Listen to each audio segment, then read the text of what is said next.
Hello, আসসালামু আলাইকুম। Welcome to আইসার ডেইলি ব্লগ। নতুন একটি ভিডিওতে আপনাদের সবাইকে স্বাগতম। তো বন্ধুরা, আজকে ভিডিওটা কি বিষয় হতে যাচ্ছে অবশ্যই আপনার টাইটেল দেখে বুঝতে পারতেছেন। তো বন্ধুরা, আজকে হচ্ছে যে আমাদের প্রজেক্টে আপনার বিগত জানেন যে বর্তমানে বাংলাদেশে মোটামুটি 5-6 দিন অনাবৃষ্টির কারণে প্রত্যেকটা জমি, মাঠ ঘাট, ফসলের জমি সবকিছু প্লাবিত হয়ে গেছে এবং যারা চিংড়ি চাষি আছেন তাদেরও আপনার একটা ক্ষতির সম্মুখীন হচ্ছেন। কেননা বৃষ্টির পানিটা হচ্ছে আপনার এসিড, আর এসিটা যখন আপনার এই পানিতে মিক্সড হয়, যখন ইসের মাছের ঘিরে, তখন হচ্ছে আপনার অক্সিজেনের ঘাটতি হয়। তো অক্সিজেনের ঘাটতি হওয়ার কারণে আপনার মাছ ভেসে যেতে পারে এবং আপনার দেখা গেছে আপনার মাছের ঠিকঠাক খোলস না দিতে পারে। তো বন্ধুরা, আমাদের মাছের যাতে ধারাবাহিকভাবে খোলস দেয়, এই কারণে মূলত আমরা হচ্ছে যে ক্যালসিয়ামের ডোজ এবং হচ্ছে আপনার মিনারেলের ডোজ করব। তো আমরা কিভাবে ডোজ করি এটা আপনাদেরকে আজকে লাইভে ভিডিওর মাধ্যমে দেখাবো। আর যদি কারো কোনো প্রশ্ন থাকে অবশ্যই কমেন্ট বক্সে জানিয়ে যাবেন। আর যারা এখনো আমার চ্যানেলটি সাবস্ক্রাইব করেন তারা অবশ্যই চ্যানেলটি সাবস্ক্রাইব করে ভিডিওটিতে একটি লাইক দিয়ে সম্পূর্ণ ভিডিওটি ধৈর্য ধরে দেখবেন, এতে আপনারই উপকার হবে। তো বন্ধুরা, ক্যামেরাম্যান একটু কাছে আসেন। তো এটা হচ্ছে যে আপনার ক্যালসিয়াম চুন। তো এটা হচ্ছে যে আপনার সিপি কোম্পানির।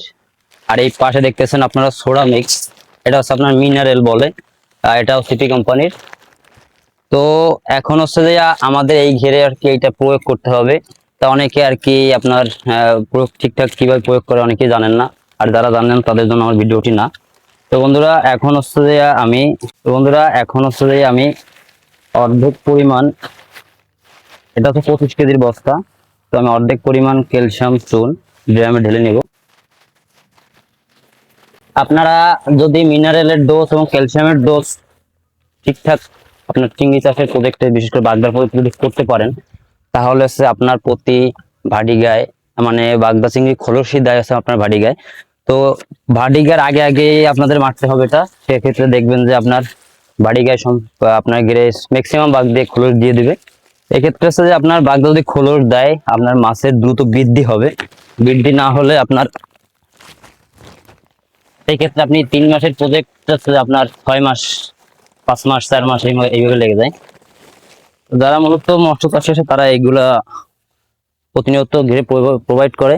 যদি প্রোভাইড না করা হয়, সেক্ষেত্রে হচ্ছে যে আপনার ঘিরের বাগদাগুলো ঠিকঠাক খোলস দিবে না। এর জন্য মূলত এগুলো প্রয়োগ করতে হয়। এটা দেখেন, এটা হচ্ছে আপনার লবণের মতো, এর সঙ্গে কেমিক্যাল মিক্স করা। তো এটা হচ্ছে সুন্দরভাবে আপনার ক্যালসিয়াম চুনের সঙ্গে এটা ভালোভাবে মিক্স করে, এর ভিতরে পানি দিয়ে, পর্যাপ্ত পরিমাণ পানি দিয়ে সে মিক্স করে সমস্ত ঘিরে ছিটিয়ে দেবেন। এরপরে বিকালবেলা হচ্ছে যে আপনার অ্যারোবেটা চালাই দেবেন। খাবার দেওয়ার পরে দেখবেন যে আপনার ঘেরের পানির পিএইচ মান এবং মাটির তলদেশে যে পরিমাণ মিথেন গ্যাস, অ্যামোনিয়া গ্যাস আপনার মাটির নিচে থাকে, সেগুলো হচ্ছে যে আপনার মাছের ক্ষতি করে। আর বিশেষ করে চিংড়িটা, এটা হচ্ছে মাটির সংস্পর্শে থাকে, এর জন্য মাটির তলদেশে কিছু কাজ করতে হবে। এরপরে আমরা এই ডোজটা করার পরে কালকে আবার আছে যে আপনার জিওলাইট চুন, সেটাও সিপি কোম্পানির। তো ওটা আমরা প্রোভাইড করব। সিপি কোম্পানি আছে, তারপরে এসিআই আছে, যে যেটা প্রোভাইড করে। তো এগুলো করবেন, না করলে দেখা গেছে আপনার লাখ লাখ টাকার ঘেরে আপনি যদি ধরা খান, সেক্ষেত্রে লসের সম্মুখীন আপনি হবেন। তো 2-4 হাজার টাকার জন্য যদি আপনি এগুলো প্রোভাইড না করেন, আপনি মাছের বাজার দরও ভালো হবে না, মাছের চেহারা ভালো থাকবে না, মাছ পঞ্চ হয়ে যাওয়ার সম্ভাবনা থাকে। তো বন্ধুরা, এখন আসছে যে আমার এটা মিক্স করা হয়ে গেছে, আর এর সঙ্গে পানি মিশিয়ে পর্যাপ্ত পরিমাণে সমস্ত প্রজেক্টে ছিটিয়ে দেবো। তো বন্ধুরা, যারা ধৈর্য ধরে ভিডিওটি সম্পূর্ণ দেখছেন তাদের হয়তো অনেক উপকৃত হবেন। এবং আপনাদের যদি কোনো প্রশ্ন থাকে অবশ্যই কমেন্ট বক্সে জানিয়ে যাবেন। আর আপনার কথা হবে এবং দেখা হবে অন্য কোনো দিন। সেই পর্যন্ত সকলে ভালো থাকুন। আসসালামু আলাইকুম।